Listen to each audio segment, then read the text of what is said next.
Hello and welcome to Such the Reality. I'm Nana Sareen and you're watching the Reality Rundown. Let's dive into the top stories making headlines today.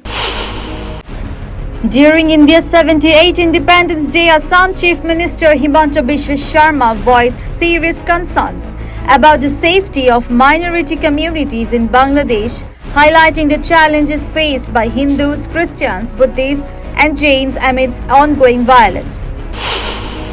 Assam Congress President Bhupen Bora has been summoned by the Income Tax Department to appear at Ayakar Bhavan in Guwahati on August 16, 2024 in connection with an ongoing investigation.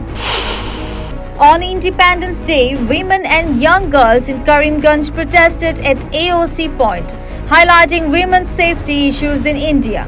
Gathering under Netaji Subhash Chandra Bose's statue, they lit lamps, played conch shells and displayed placards to demand true freedom and safety for women.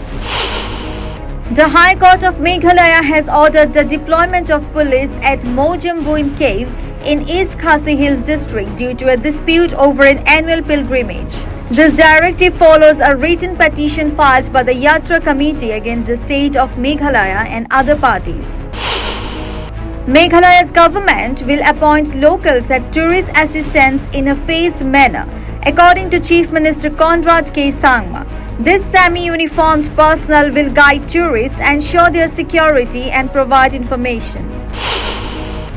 Prime Minister Narendra Modi, while addressing the nation from the Red Fort on Independence Day, acknowledged the nation's anger over crimes against women, urging states to prioritize their safety. He called for swift investigations and strict punishments to restore public trust. His remarks followed widespread protest over the rape and murder of a women doctor at the Kolkata hospital. The Court of Arbitration for Sport has dismissed wrestler Vinesh Phogat's appeal, leaving the Indian Olympic Association surprised and disappointed. IOA advocate Vidushpat Singhania noted that no detailed order has been issued yet and that they plan to appeal the decision to the Swiss Federal Tribunal once the order is received.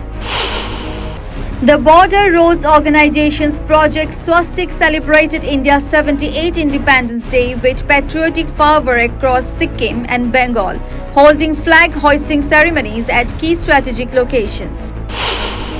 Police officials inspected the emergency department of R.G. Kar Medical College and Hospital after it was vandalized by a mob during a protest by doctors and students over the rape and murder of a women doctor. Tamil Nadu Chief Minister M.K. Stalin took part in the Independence Day celebrations at Fort St. George in Chennai, marking the occasion with a sense of pride and patriotism. Thank you. For more updates, keep watching Such the Reality.